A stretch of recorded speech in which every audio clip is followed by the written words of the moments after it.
boy wanders into this kitchen to ask his grandmother a question.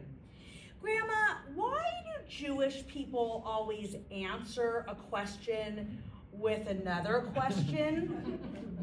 The grandmother looks at him and says, why? He wants to know. Maybe you've read Leo Rostin's The Joys of Yiddish, in which he tells a variation of the very same story. So Mr. O'Neill and Mr. Pinsky were chatting. O'Neill says, did you hear about the fight between Cooley and McGraw? How could I miss it, said Pinsky. Wasn't it in front of my eyes? I didn't know you were there. What then? I was maybe in the White House? Whose fault was it? Cooley's? Who else? Pinsky says. O'Neill sighed. Pinsky, why do Jews answer every question with another question? Pinsky ponders, why not? So these jokes and anecdotes confirm how common question asking is in the Jewish American dialect. After the introduction of Yiddish into American English, people came to recognize this syntactical pattern as a distinctly Jewish trait. Even more interesting, by the way, is Rostin's placing of this joke in his book, The Joys of Yiddish. He puts it in a section of the book which defines the difference between a goy and a Jew. Rostin very clearly sees question asking as a conspicuous way of distinguishing between Jews and Gentiles. I want to tell you this isn't necessarily a new thing. As early as the Renaissance, it seems that even William Shakespeare understood the question form as a distinctly Jewish dialect. When I think about Shakespeare's characters' most famous soliloquies, I notice the essential difference of the characters who speak in statement forms versus those who don't. So let's think about Shakespeare's most noteworthy soliloquies, right? Macbeth, not Jewish, outright states, tomorrow and tomorrow and tomorrow, creeps in this petty pace from day to day to the last syllable of recorded time, and all our yesterdays have lighted fools the way to dusty death, right? A very clear statement. Well, maybe not that clear, but a statement. Henry V outright states, once more into the breach, dear friends, once more, or close up our wall with English dead, right? And even Hamlet, who you think is asking a question, doesn't. He puts the question in a statement form, doesn't he? To be or not to be, that is the question. I ask you to compare those to Shylock, the Jewish character in The Merchant of Venice, in which his most famous monologue is a long series of open-ended questions used rhetorically to make this point. Hath not a Jew eyes? Hath not a Jew hands, organs, dimensions, senses, affections, passions, fed with the same food, hurt by the same weapons, subject to the same disease, healed by the same means, warmed and cooled by the same winter and summer as a Christian is? If you prick us, do we not bleed? If you tickle us, do we not laugh? If you poison us, do we not die? And if you wrong us, shall we not revenge? If we are like you in the rest, we resemble you in that. One statement after 10 questions. So we see that throughout history, the pattern of question asking is typical to Jewish speech. And we also know that for the first half of the 20th century, Broadway was pioneered almost exclusively by Jewish composers and lyricists. When we consider how enmeshed Jewish culture was in the creation of American musical theater, we understand how implicit question asking is and finds itself embedded in this very genre, right? A few examples: Irving Berlin, Ira Gershwin, Oscar Hammerstein II. Now, these guys were either born in Eastern Europe, came from immigrant families newly arrived in America, or were native to a society where Jews were outcasts. Yes, they all spoke and wrote in English throughout their careers. But certainly all of these guys grew up in homes where Yiddish was the language of their neighborhoods, their first neighborhoods for sure.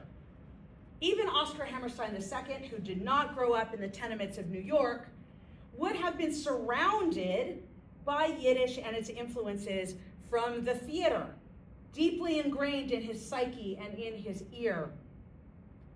But what is more important is that when you look at the distinctive element of their collective work, the lyrics of all of these Jewish lyricists, what you find is this trend that is all but absent in the work of their Gentile counterparts. It is the simple, syntactical form of asking a question instead of making a direct statement. And especially in the new world of America, audiences began to understand this syntax as specifically Jewish. Another thing that we learn and know is that intrinsic in Jewish theology is the obligation to ask questions. From the earliest centuries of Jewish writing, human inquiry and analysis have reigned supreme, even questioning the sacred texts. The Talmud specifically states, as a hammer striking a rock causes numerous sparks to flash forth, so too a scriptural verse engenders many interpretations. So if you talk to a modern rabbi, and there's a few in the room, what they'll tell you is that this very process of asking questions is actually what pushes Jewish faith forwards. It's a questioning skepticism that has characterized the Jewish people literally from the beginning. So Jewish lyricists were comfortable with the idea of asking questions as a core part of their discourse, as their nuance of their everyday conversations, and understood that profound understanding can be reached through the act of questioning. So the pattern of asking questions again and again in a Broadway show and a Broadway score becomes very typical of Jewish songwriters, too many times to be ignored or disregarded as unscientific. And as proof, what I'd like to do tonight is just provide a little bit of an example of a comparison between the Jewish lyricists and the non-Jewish lyricists. And I want to focus on the two most prominent Gentile musical theater writers of the early part of the 20th century, who would be Cole Porter and George M. Cohan. Just for a moment, let's talk about Cole Porter, who was acutely aware of being a Gentile in a theatrical world that seemed to be dominated by Jews. He came into the theatrical scene later than Berlin, Kern, and Gershwin, and he felt like he wanted the key to their successes. There is an often quoted conversation that Porter had with his friend and colleague, Richard Rogers. Porter told Rogers that he had found the secret to writing successful theater music. What is it? Richard Rogers asked. Simplicity itself, said Cole Porter. I'll write Jewish tunes. However, even though Porter successfully emulates Jewish music by using minor chords and keys, his pattern of writing lyrics is distinctly non-Jewish. Where Jewish lyricists use questions to communicate, Gentile writers use direct statements to create meaning in the song. Absolutely, Cole Porter's lyrics are poetic, they're witty, they're clever, they're ironic, and they're brilliant, but they're written in the exact opposite way that Jewish lyricists write their songs. Porter relies on the form of the statement to push forward a song, even when it's the most simple construction of a subject and a being verb that follows. See, here's my English grammar side coming out. The examples, I'm always true to you. I'm in love again. It was just one of those things. You're the top, right? All wonderful songs, but what do we have? We have a basic subject verb. In some, Cole Porter writes, that's why the lady is a tramp. Where a Jewish writer might question, why is this lady called a tramp? George M. Cohan, another early Gentile songwriter, also favors the statement over the question and uses a basic subject being verb thing like I'm a Yankee Doodle dandy or you're a grand old flag. And Cohan even goes beyond a statement form into what I call an imperative or a command. A command form. Give my regards to Broadway. Remember me to Herald Square. Tell all the folks at 42nd Street that I will soon be there. Right? Even much later, 15 years later, George M. Cohan still writing command songs. Johnny, get your gun. Take it on the run. Right? And it takes a certain confidence to be able to write for a character in a statement or in a command that the Jewish writers may not have had. If we compare George M. Cohan's lyrics to Oscar Hammerstein II's, we see that instead of demanding things, the Jewish lyricist uses the Judaic form, asking questions to communicate his desires. Shall we dance? On a bright cloud of music, shall we fly? Right? On the clear understanding that this kind of thing might happen? Shall we dance? Shall we dance? Shall we dance? And one might remember that scene in The King and I, where the action actually answers the question, right? Because Anna and the King of Siam are waltzing around the room as they sing, polkaing, I guess, as they sing this song, right? The lyrics would seem absurd, wouldn't they? If he stupidly stated, we shall dance. On this bright cloud of music, we shall fly. The first decades of the 20th century, the distinction between the Jews writing question songs and the Gentile writer writing statement songs was very separate. But of course, theater people talk, they hang out, they watch each other's shows, they look at each other's influences, and things began to change. Suddenly, Gentile writers were writing question songs, and Jewish lyricists were writing statement songs. Even though Irving Berlin wrote question songs throughout his entire career, some of his most famous lyrics do segue, to use the basic subject-verb syntax. Like, this is the Army, Mr. Jones, or I got the sun in the morning and the moon at night, or there's no business, like show business. Ira Gershwin's writing, I can't get started, let's call the whole thing off, and love is here to stay. Basic statements.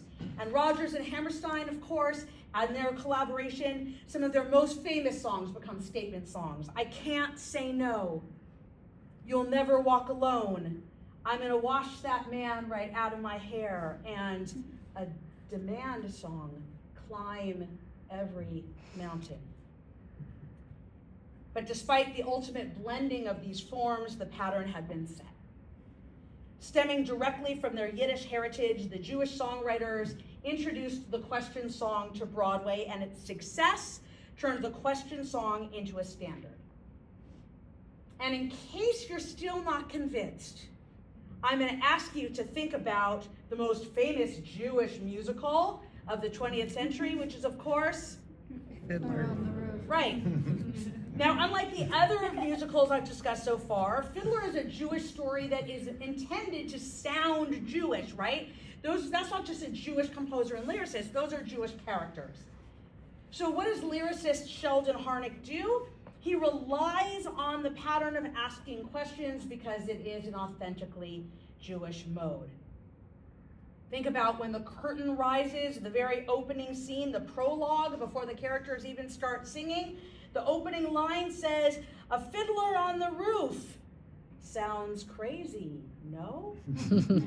And right after that, who day and night must scramble for a living, feed a wife and children, say his daily prayers, and who has the right, as master of the house, to have the final word at home? Questions, questions, questions. As the musical develops, the major life cycle events of all of those daughters, 5 of them, right, are written about in songs, and at the eldest, in question songs. At the eldest daughter Seidel's wedding, we get, you know how it goes. Is this the little girl I carried? Is this the little boy at play? I don't remember growing older. When did they? Now, we have to take a second to ask why. Okay, yes, they grew up with it in their ears. Sure, Yiddish is the thing. Talmud tells us about questions. But what's happening dramatically on the stage that the question song becomes as compelling as it does? I want to argue for you that very often Jewish lyricists are putting forward a rhetoric, a rhetorical purpose of saying that there's a series of questions which sometimes don't have answers. I want you to think about The King and I for a moment. I want you to think about the lyrics that Tuck Tim sings in that show. The song is called My Lord and Master, and she says, "He is pleased with me, my Lord and Master, declares he's pleased with me." What does he mean? What does he know of me, this Lord and Master? When he has looked at me, what has he seen? I want you to think about the nuns in the Abbey, where Maria von Trapp is out schlepping around on the mountainside, and they can't find her. They don't say, "We can't find Maria." Yes, we can find Maria. We don't know where she is. I also don't know where she is. Right? They don't even say, "She's a problem." They say, "How do you solve a problem like Maria?" How do you catch a cloud and pin it down? How do you solve a problem like Maria? How do you hold a moonbeam in your hand? In both of these examples, Hammerstein leaves questions unanswered, either because there is no answer, or because the character singing lacks the power, the social agency, to obtain an answer. Because Tuptim the slave is never going to know what the king of Siam sees in her or thinks of her. And the nuns are exasperated. They're not going to get any answers to this spirit of Maria von Trapp. And this is the exact point. Hammerstein, like so many of the others, uses this very Judaic pattern to pose questions for examination, leaving the audience to understand that at times, questions don't have answers. We recognize the same sense of exasperation in Lucille Frank, in Jason Robert Brown's Parade. When the audience first meets Lucille in the 4th song in Act 1, which is called Leo at Work / What Am I Waiting For?, we learn that she is taken care of in their marriage materially and practically, but not emotionally. And in the long tradition of the Jewish lyricists who come before him, Jason Robert Brown has Lucille sing a whole series of unanswerable questions to communicate her sense of powerlessness and frustration. Didn't my wishes come true for me the day he walked through that door? Isn't he all I knew he'd be? Brilliant and filled with humility, loyal and stable as any tree. So why do I wait for more? What am I waiting for? Like her predecessors, Tuptim the slave and the nuns in the abbey, Lucille Frank reaches the end of her song with nary a response nor any resolution to these open-ended questions. There is another variation of the question song in which the Jewish lyricist creates a list of statements, usually describing the reality of the character, and then caps off the list with a question. By the way, I should note that this is the opposite structure of a Shakespeare soliloquy, which starts with a problem or a question or an unknown, and then the character works through some stuff, and then by the end comes to the last line, right? The play is the thing in which to catch the conscience of the king. Got it. Got the resolution, right? This is the opposite. So sometimes the open question reveals some joy in the character's heart, and sometimes not. Let me give you an example of each. When does it give us a sense of joy? Statement, question. Days can be sunny with never a sigh, don't need what money can buy. Birds in the trees sing their day full of song. Why shouldn't we sing along? I'm chipper all the day, happy with my lot. How did I get that way? Look at what I got. I got rhythm. I got music. I got my man. And then the big question at the end, who could ask for anything more? But much more often, the character's list of statements followed by a question reveals to the audience that the reality that the character is living in is too difficult, too troublesome, or too sad for the character to be able to process or understand. Consider when one of Tevye's daughters decides to leave her family to marry the rebel in Siberia. When the couple approaches Tevye about their plans, he can only respond by falling into a typically Jewish pattern.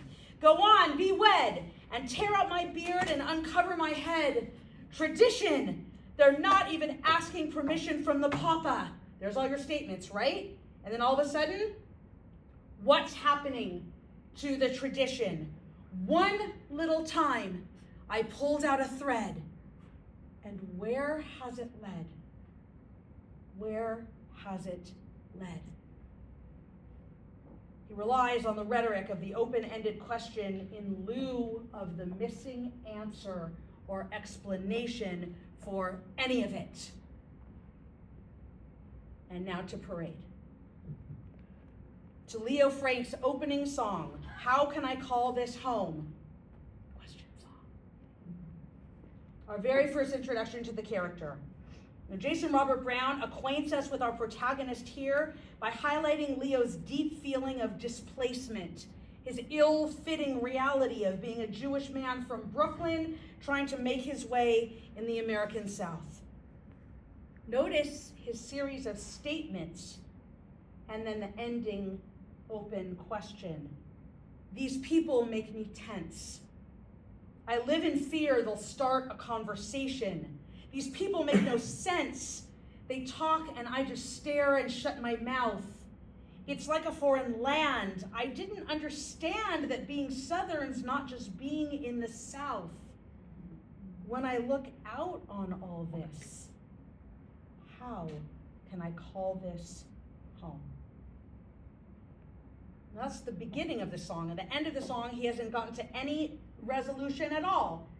He says to his wife, I'm sorry, Lucille, but I feel what I feel, and this place is surreal. So how can I call this home? I want to say this is especially poignant because the audience hears this song directly after the first two establishing songs of the show, The Old Red Hills of Home and Dream of Atlanta, which have no questions in them whatsoever. The two opening pieces, both comprised of all statements, are intended to communicate to the audience that they are sung by white Christian Southerners, totally unimpacted by the patterns of Yiddish, the Jewish theology of inquiry, and the heritage of the Jewish American who wrote them. it's important to remember that the Jewish composers and lyricists who pioneered the American musical stage did so from a place of marginalization.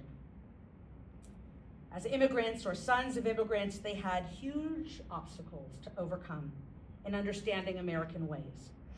They were outsiders and were often pushed to the sidelines, perhaps because of their status as unknowledgeable newcomers, or because the Jews were discriminated against in the new land, just as they were in the old. They sometimes adopted the language of weakness. Along with finding a land of opportunity and success, our immigrant Jews found that they entered a lion's den of intolerance and discrimination upon their arrival in America. They did not often have the power or the confidence or the agency to use statements or commands. The very act of question asking can reveal a powerlessness and a deep anxiety about being seen as wrong. In circumstances like this, asking a question is safer than making a definitive statement, and safety was a concern for the Jew. Therefore, the question song brings the listener into a world far beyond the scope of the play. It not only invites the listener into the song, but it brings him into the experience of the American Jew as well. Because these poignant question songs are written by a specific group, they insist that the audience listen to the subtext of the lyrics. The songs seem to plead, listen to what our experiences have been. What are your answers to my experiences of racism, isolation, and marginalization? Jewish lyricist Yit Harburg once commented, not coincidentally, in a list of questions that was normal for his speech pattern, quote, "A song is the pulse of a nation's heart, a fever chart of its health. Are we at peace? Are we in trouble? Do we feel beautiful? Are we violent? Listen to our songs." Jewish American composers and lyricists grew into adulthood, both celebrating their roots and feeling the sting of discrimination. The positive and negative experience they face in the new world translated into every piece of work. Their nuanced Yiddish mother tongue, their painful brushes with anti-Semitism, and their rich Jewish heritage all combine and conflate to dictate the major themes of their musicals and ultimately lead to creating the Renaissance on the American musical theater stage. Friends, Jason Robert Brown's rich and nuanced musical Parade both follows this pattern and breaks new ground, diving fearlessly into the frightening and tragic subjects of anti-Semitism, mob mentality, and systemic racism. Parade reminds us that in our own vulnerabilities, our own emotional lives, and our shared human experiences, there are not always answers, but there are always questions. I thank you for your kind attention.